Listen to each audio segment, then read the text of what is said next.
کہا کہ اگر قرآن کی آیت کا یہی مطلب مسلمانوں نے لیا ہوتا تو جب مسلمان سپر پاور تھے تو زمین گول کہنے والوں کو قتل کر کے رکھ دیتے. ایسا ہے ہی نہیں ہے. قرآن لٹریچر کی زبان میں بات کرتا ہے، اور جب قرآن بچھونے کی بات کر رہا ہے تو اس سے مراد سٹیبلٹی اور چلنے کے لیے. ظاہر ہے کہ جتنے ایریے میں ہم چل رہے ہوتے ہیں اس میں تو وہ اسٹیٹ لائن کے طور پر ایک اسٹیٹ زمین کے طور پر اویلیبل ہوتی ہے ہمارے پاس چلنے کے لیے. آج بھی امریکہ کے اخباروں میں یا ان کی خبروں میں سن رائز اور سن سیٹ آتا ہے، تو کیا ہم امریکہ کا مذاق اڑائیں گے کہ سورج تو غروب ہی نہیں ہوتا، تو یہ آپ نے کیوں لکھا ہے سن رائز اور سن سیٹ؟ تو وہ آپ کو سمجھائیں گے اور کہیں گے رکو ذرا، صبر کرو. ہم لٹریچر کی زبان میں اور کامن بندے کی آبزرویشن میں بات کر رہے ہیں کہ سورج نکلا اور سورج غروب ہوا. ویسے تو سورج نہ نکلتا ہے نہ غروب ہوتا ہے، وہ تو ود رسپیکٹ ٹو زمین ہے، اس کی جو موشن ہے، جو پورا سولر سسٹم ہے، جو اس ارتھ کی اپنی روٹیشن ہے اپنے ایکسس کے اباؤٹ، ہر سیکنڈ کے اندر آدھا کلومیٹر. اور پھر جو سورج کے گرد رفتار ہے اور پھر پورے نظام شمسی کی جو رفتار ہیں، وہ آپ میری ویڈیو دیکھ لیں فرام کریشن ٹو کریٹر، تو وہ ساری چیزیں انہوں نے اس میں کیلکولیشن جو میں نے بتائی ہیں وہ پوری انہوں نے ڈسپلے کر کے بتائی ہیں. تو لٹریچر کی زبان میں بات ہو رہی ہوتی ہے. قرآن سائنس کی کتاب نہیں ہے، یہ لٹریچر کی بک ہے. سائنٹیفک فیکٹس بیان ہوئے ہیں لیکن وہ سائنس کی زبان میں نہیں بیان ہوئے، وہ ایک کامن بندے کی آبزرویشن کے پوائنٹ آف ویو سے. وہ اکثر کہہ رہے ہوتے ہیں جی سورۃ الکہف میں لکھا ہے کہ وہ ذوالقرنین بادشاہ نے سورج کو ایک کیچڑ میں غروب ہوتے ہوئے پایا. یار وہ آپ سمندر کے کنارے جائیں تو آپ ایک کامن آبزرویشن تو یہی ہے نا کہ سمندر کے اندر وہ غروب ہوتے ہوئے پایا. ایگزیکٹلی ہو تو نہیں رہا ہوتا. تو یہ کامن آبزرویشن ہوتی ہے جس کا بیان ہو رہا ہوتا ہے. اس کے لیے قرآن ورسز ماڈرن سائنس میری ایک ویڈیو ہے. میں نے جب ایک ہندو بھائی نے مجھ سے سوال کیا تھا کہ قرآن میں آیا کہ کیا کافروں نے نہیں دیکھا سورہ الانبیاء کی آیت نمبر 30 کہ زمین و آسمان ملے ہوئے تھے، ہم نے انہیں پھاڑ کر جدا کیا اور ہر زندہ چیز کو پانی سے پیدا کیا، تو کہتے ہیں میں کافر ہوں، میں نے تو نہیں دیکھا، تو یہ اللہ کیوں کہہ رہا ہے؟ تو ہم نے بتایا تھا یہ لٹریچر کی زبان میں بات ہو رہی ہے، نہ کہ یہ ہے کہ فزیکلی تمہیں وہ منظر دکھایا گیا. وہ آپ تفصیلی ویڈیو میری دیکھ لیں. اور ماشاءاللہ وہ سیٹسفائی ہو گئے تھے بھائی. اس کے بعد انہوں نے ریبٹل نہیں کیا. تو اس طرح قرآن پاک میں جو اس طرح کی باتیں آتی، اس طرح انہوں نے ذکر کیا جی وہ اڑنے والے گھوڑے. بھائی نبی علیہ السلام نے یا قرآن نے، قرآن میں تو خیر ذکر ہی نہیں ہے کسی گھوڑے کا اڑنے کے اعتبار سے. وہ احادیث کے اندر آیا ہے بخاری مسلم میں کہ براق پیش کی گئی، ایک گھوڑا تھا، گھوڑے سے چھوٹے سائز کا، ایک علیحدہ سے اللہ تعالیٰ کی طرف سے ایک جنتی سواری آئی تھی اور اس کا پہلا قدم وہاں پڑتا تھا جہاں نگاہ پڑتی تھی.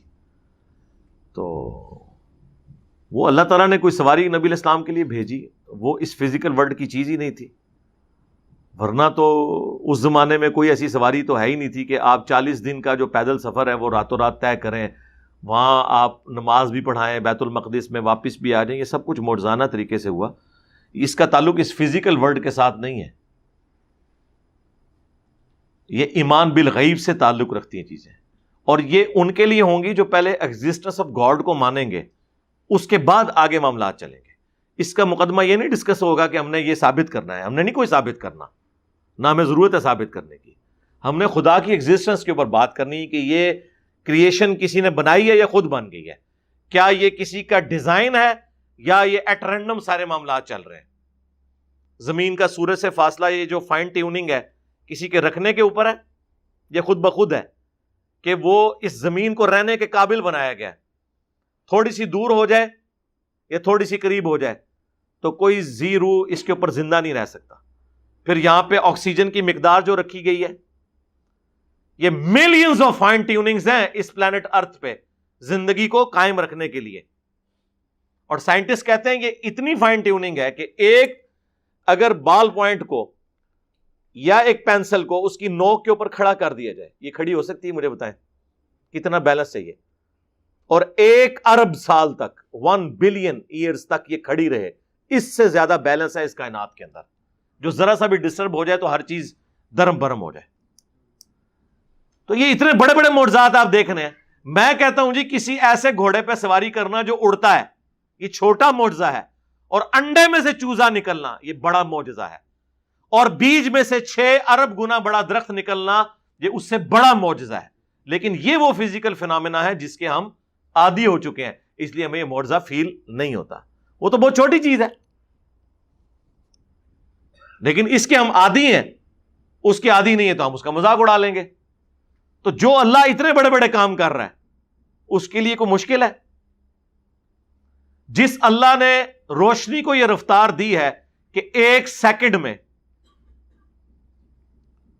3 لاکھ کلومیٹر یا 1,86,000 میل وہ سفر کرتی ہے, 1 سیکنڈ میں روشنی پوری زمین کے 7 چکر کاٹ سکتی ہے, جس کا سرکمفرنس 40,000 کلومیٹر ہے. 40,000 کلومیٹر زمین کا سرکمفرنس ہے. 1 سیکنڈ میں روشنی 7 چکر اس کے کاٹ لے گی. اس اللہ کے لیے ایک نورانی سواری ارینج کرنا جس میں نبی علیہ السلام ایک رات میں خانہ کعبہ شریف سے بیت المقدس کا سفر اختیار کر لیں اور واپس آ جائیں. اب تو خیر ہم بھی کر سکتے ہیں, انسانوں نے ایسے جہاز بنا لیے ہیں جو ایک دن میں یہ ٹریولنگ کر سکتے ہیں ایک رات کے اندر. تو اس اللہ کے لیے کوئی مشکل ہے؟ تو یہ ساری چیزیں ہم فزیکل ورلڈ سے نہیں بتا رہے ہوتے, حالانکہ آج فزیکل ورلڈ میں بھی یہ چیز ممکن ہو گئی ہے. ہم اسے نبی علیہ السلام کے معجزے کے طور پر اور خدا کے پلان کا حصہ سمجھتے ہیں. ہاں, جو زمین فلیٹ کی آپ نے بات کی وہ ایک فزیکل ورلڈ سے تعلق رکھتی تھی چیز, وہ میں نے آپ کو بتا دی کہ وہ لٹریچر کی زبان میں بات ہو رہی ہے, ایسا بالکل نہیں ہے. اب رہ گیا سیدہ عائشہ والا معاملہ, وہ بھی فزیکل ورلڈ کی چیز ہے. تو یہ بتائیں کہ کہاں مسلمانوں کی کتابوں میں یہ لکھا ہے کہ سیدہ عائشہ بالغہ نہیں تھی اس وقت؟ جب وہ بالغہ ہو گئیں, چاہے وہ 9 سال کی عمر ہو یا 19 سال کی عمر ہو, یہ بحثیں علیحدہ ہیں, اس کو چھوڑ دیں, ان بحثوں کا کوئی اس سے تعلق ہی نہیں ہے. میڈیکلی آج بھی 9 سال کی عورت کا بالغہ ہونا ثابت ہے, لیکن لاکھوں میں کوئی ایک.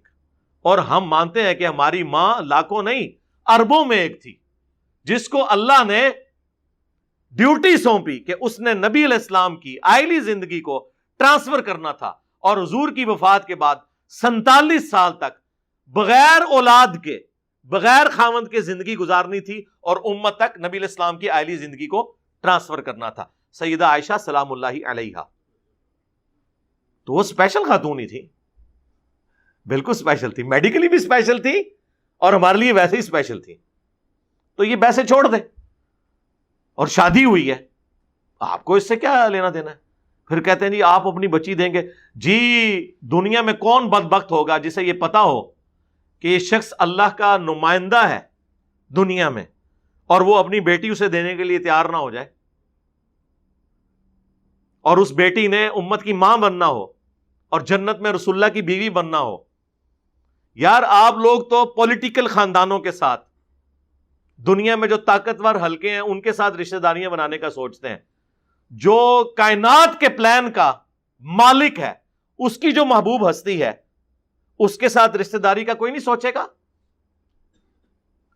سیدنا عمر نے ویسے ہی مولا علی سے ان کی بچی کا رشتہ مانگ لیا تھا.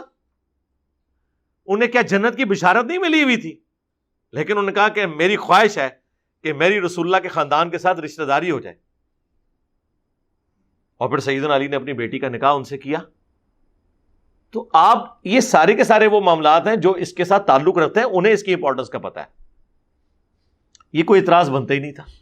اسی طریقے سے اسلام میں لکھا ہوا ہے قرآن کے اندر کہ جی جو بھی کافر نظر آئے اسے قتل کر دو. سرکار ہم آپ سے کہیں گے رکو ذرا, صبر کرو, کہاں لکھا ہوا ہے؟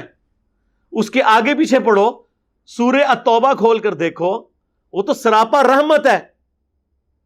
اللہ کے غضب بھی اس میں بیان ہوا, لیکن وہ سراپا رحمت ہے کہ اس غضب کی حالت میں بھی کہا گیا ہے کہ اب بھی اگر کوئی امن مانگتا ہے اسے امن دو, تاکہ وہ قرآن سنے اور اللہ کی طرف رجوع لے آئے. مسلمانوں اور کافروں کی ایک پیس ٹریٹی تھی جس میں ڈیسائیڈ ہوا تھا کہ جب یہ ٹریٹی ٹوٹے گی تو اس کے بعد کوئی اس کو پھر فالو نہیں کرے گا, اور وہ کافروں نے ٹریٹی توڑی تھی. جب کافروں نے وہ ٹریٹی توڑ دی, اس کے بعد وہ ایکٹیویٹی پرفارم کی گئی کہ اس زمانے میں جن لوگوں نے یہ بد عہدی کی تھی, اور بد عہدی کی سزا اس زمانے میں یہ مانی جاتی تھی, اس کے اگینسٹ یہ ساری باتیں ہوئی ہیں.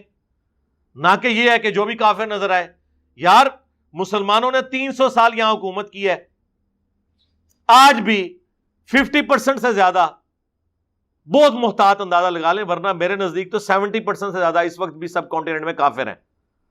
تو اگر تلوار کے زور پہ آپ کو مسلمان بنانا ہوتا تو مسلمان بنا نہ لیتے. میرا تعلق تو ویسے ہی مغلیہ خاندان سے ہے، اور ہمارے بڑوں نے حکومت کی ہے یہاں پہ، ہم ان کی حکومت کو مسلمان حکومت سمجھتے ہیں، اسلامی حکومت نہیں سمجھتے. جتنے ان کا یہاں پہ زور تھا، تلوار کی نوک کے اوپر سب کو کلمہ نہیں پڑھا سکتے تھے؟ نہیں پڑھایا. دوسری طرف ضرور غلو کر لیا جلال الدین اکبر نے کہ اس نے ہندو عورتوں سے بھی شادیاں کی ہوئی تھی.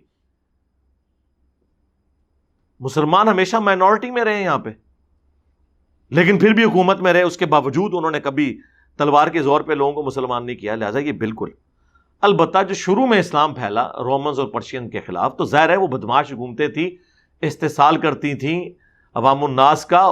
وہ عوام الناس نے خود مسلمانوں کو ویلکم کیا جب ان کے ظالم حکمرانوں سے مسلمانوں نے نجات دلائی ان کو، اور وہ اللہ تعالیٰ کے پلان کا حصہ تھا کہ دنیا کو فریڈم آف ایکسپریشن دینا ہے. اسلام دور جدید کا خالق ہے. آپ کے انڈیا ہی کے تو اسکالر ہیں وحید الدین خان صاحب، جن کو سب سے بڑے ایوارڈ انڈین گورنمنٹ نے دیے ہوئے ہیں، اور جو آپ کے پرائم منسٹر مودی ہیں وہ تو بڑی عزت کرتے ہیں ان کی. پچھلے دنوں جو کورونا میں فوت ہوئے ہیں 90+ ایج کے اندر، ان کی آپ کتاب پڑھ لیں، چھوٹی سی کتاب ہے، اسلام دور جدید کا خالق، کہ اس دور جدید میں فریڈم آف ایکسپریشن اسلام نے دیا ہے. پہلے جو بادشاہ کا دین ہوتا تھا وہی رعایا کا دین ہوتا تھا. اسلام نے پہلی دفعہ یہ اجازت دی کہ رعایا اور بادشاہ کا دین مختلف ہو سکتا ہے، ورنہ رومنز جب تک بت پرست تھے، پوری رومن امپائر بت پرست تھی. جب کانسٹنٹائن 2 نے کرسچینٹی اڈاپٹ کر لی، یا اس زمانے کا آپ کہہ لیں وہ اسلام تھا، تو پوری رعایا جو ہے اس کو اسلام قبول کرنا پڑا، کرسچینٹی قبول کرنی پڑی. لیکن کیا سیدنا عمر نے جب پرشین اور رومن امپائر گرائی ہے تو کیا انہیں تلوار کی زور کے اوپر کہا کہ مسلمان ہو جاؤ؟ آج بھی 1.5 کروڑ عربی ایسے ہیں جو بائی برتھ کرسچن ہیں، 1.5 کروڑ، 150 لاکھ، 15 ملین. ورنہ عرب ملکوں میں تو کوئی نہیں بچنا چاہیے تھا، اور ان 1400 سالوں میں عرب میں کبھی غیر مسلم کی حکومت نہیں رہی ہے، ایٹ لیسٹ حرمین کی سرزمین کے اوپر. ایون جن زمانوں میں تاتاریوں کا زور تھا، اس زمانے میں بھی اللہ تعالیٰ نے اسپیشل پروٹیکشن کی ہے عرب ملک کی، اور وہاں پہ ان کا فتنہ نہیں پہنچ سکا منگولوں کا. لیکن اس زمانے میں کیا کسی نے سوچا ہوگا کہ بعد میں اسلام کے سب سے بڑے مجاہد ہی منگول بن جائیں گے؟ مغل، ہاں، منگول جو ہیں، عربی میں گاف نہیں ہوتی، تو یہ منگول کو مغل کہتے تھے عربک لوگ جو تھے. یہ مغل لفظ عربیوں نے دیا ان کو، تو وہ اس کی جگہ غین لگا دی، منگول، مغل. تو دیکھ لیں اللہ تعالیٰ نے چن لیا، وہ اللہ کی مرضی ہے جسے چن لے. کعبے کو مل گئے پاسباں صنم خانے سے، اس وقت بھی ملے، آج بھی ملے. آج الحمدللہ اسلام کا لیڈنگ پلیٹ فارم ہمارا یہ پلیٹ فارم ہے. وہ تو اللہ کی مرضی ہے کہ کسی کو کہاں سے اٹھا کے اور کہاں پہ بٹھا دے، یہ اس کی مرضی ہے. تو خدا کے لیے اس چیز کو سمجھیں، اسلام تلوار کے زور پہ نہیں. انیشلی بدماشوں کو اکھاڑنے کے لیے تلوار کی ضرورت پڑی، لیکن وہ اخلاق سے ہی پھر پھیلا. یہاں تک کہ یہ ہماری کتاب میں لکھا ہے، لا اکراہ فی الدین قد تبین الرشد من الغی. دین قبول کرنے کے حوالے سے کوئی جبر نہیں ہے. اللہ تعالیٰ نے ہدایت کو گمراہی سے الگ کر کے واضح کر دیا. اب جس کی مرضی ہے قبول کر لے، جس کی مرضی قبول نہ کرے. لیکن ونس جب قبول کرے گا پھر اللہ تعالیٰ کی طرف سے اس کے اوپر اوبلیگیشنز ہیں کہ اس نے 5 وقت نماز پڑھنی ہے، زکوٰۃ دینی ہے، استطاعت ہو تو اللہ کی راہ میں حج کرنا ہے، اور سال میں 1 دفعہ رمضان کے مہینے کے روزے رکھنے ہیں. یہ وہ 5 چیزیں جو بخاری مسلم میں ہے کہ اسلام کی بنیاد ہے. کلمہ اور اس کے بعد یہ 4 اعمال، نماز، زکوٰۃ، حج اور رمضان کے روزے. لیکن یہ اس کے لیے ہے جو مسلمان ہو جائے. جو مسلمان نہیں ہوا، کافر مرنا چاہتا ہے، اس کی مرضی ہے، مر جائے. آخرت میں پھر اللہ تعالیٰ کا ڈیوائن جو قانون ہے وہ اس کے اوپر لگے گا. دنیا میں چرچ بنانے کی اجازت بھی ہے، مندر بنانے کی اجازت بھی ہے، گردوارے بنانے کی اجازت بھی ہے، اور مساجد بھی بنے. آپ کو مذہبی آزادی ہے. الٹا مسلمان